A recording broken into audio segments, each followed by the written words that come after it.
Hi everyone, আমি স্বর্ণালী। আমার নতুন একটি ভিডিওতে সকলকে স্বাগত। এখন ওই প্রায় 12:30টা মতো বাজে। ঘুম থেকে উঠতে অনেকটাই লেট হয়ে গেছে, তাও ঘুমটা ভাঙলো দাদার ফোন পেয়ে। শরীরটা কাল রাত থেকেই খারাপ, হঠাৎ করেই পেটে ব্যথা হচ্ছে। আমারও পেটে ব্যথা হচ্ছে আর এদিকে বৌদিরও পেটে ব্যথা। মানে বৌদির পেটে ব্যথাটা আগে থেকে শুরু হয়েছে। দাদা রাতের বেলা তো বৌদিকে নিয়ে হসপিটালে যেতে হয়েছিল, তো আমরাও গিয়েছিলাম সঙ্গে। আমি আর শুনু দুজনেই গেছিলাম। তো দাদা রাতে ফোন করেছিল যে তাড়াতাড়ি নিচে আয়, তোর বৌদিকে নিয়ে হসপিটালে যেতে হবে, প্রচণ্ড পেটে যন্ত্রণা হচ্ছে।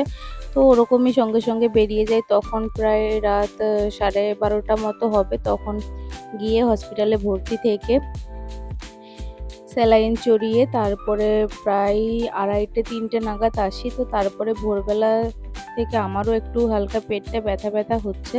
কেন কিসের জন্য জানি না, আমার পুরো পেটে ব্যথা না, মানে এক সাইড করে ব্যথাটা হচ্ছে। সেই কারণেই আর কি ঘুম থেকে উঠতে দেরি হয়ে গেছে। সকালে ঘুম থেকে উঠতেই ভালো লাগছিল না, তারপরেও কিছু তো করার নেই, উঠতে হবে। তো দাদা আবার সকালে কাজে গেছে, তাই ফোন করে বলল তোর বৌদিকে একটু খিচুড়ি করে দিয়ে আয়। তো আমি সকালবেলা ঘুম থেকে ঝটপট উঠে ফ্রেশ হয়ে আগে প্রেসার কুকারে একটু সিটি দিয়ে বৌদির জন্য খিচুড়ি করে নিয়ে আমি দিয়ে দিলাম। বৌদি ওদিকে খাচ্ছে আর আমি ভাবলাম যে ছাদের ওপরে একটু ভিডিও করে নিই। সব থেকে কষ্ট লাগে দাদাদের ঘরে উঠতে, একদম 5তলার ওপরে উঠতে আর নামতে পুরো জীবন শেষ। এমনিতেই শরীরটা খারাপ, তারপরে আবার এত উঁচুতে ওঠা সত্যি খুব কষ্ট। একটা জিনিস আমার খুবই ভালো, এই যে এই গেট থেকে বেরিয়ে পাশের গেটে, আমার দূরে কোথাও যাওয়ার দরকার পড়ে না। মানে দাদাদের ঘরে যেতে হলে দূরে যাওয়ার কোনো দরকার পড়ে না, একদম পাশের বিল্ডিংটাতে। আর আমাদের উঠতে অত কোনো কষ্ট হয় না, বাস দুটো সিঁড়ি, তবুও অনেক কষ্ট।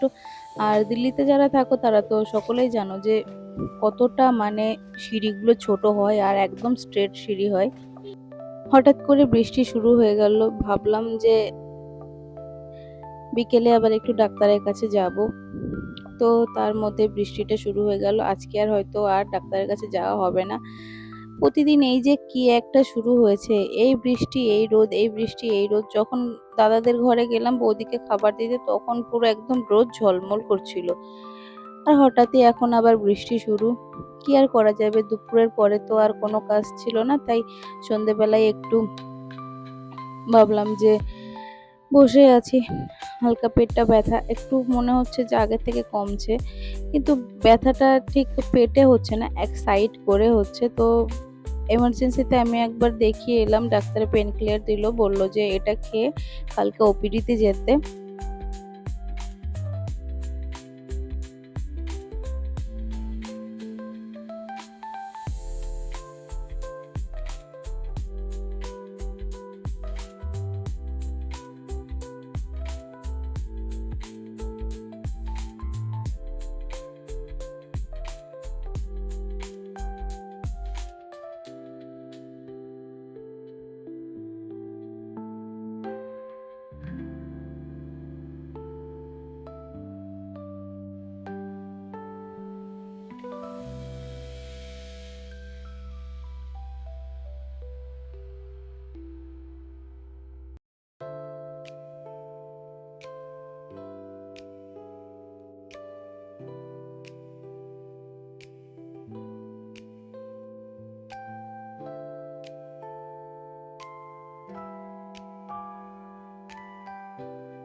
দুপুরবেলায় রান্না করার পর আমি মটর ভিজিয়ে রেখে দিয়েছিলাম যে রাতে ঘুগনি আর রুটি করব। তো সিম্পল খাবার ঘুগনি আর রুটি, এটাই আমি এখন আগে আগে খেয়ে নিচ্ছি, খেয়ে ওষুধ খেতে হবে। আর শুনু এখনো দোকান থেকে আসেনি, ও কখন আসবে তার তো ঠিক নেই। সেই 12টা 12:30 বেজে যাবে, খেতে খেতে তো আমাদের প্রায় 1টা বেজে যায়। তো আমাকে ফোন করে বলল তুমি আগে খেয়ে নাও, খেয়ে ওষুধটা খেয়ে নাও।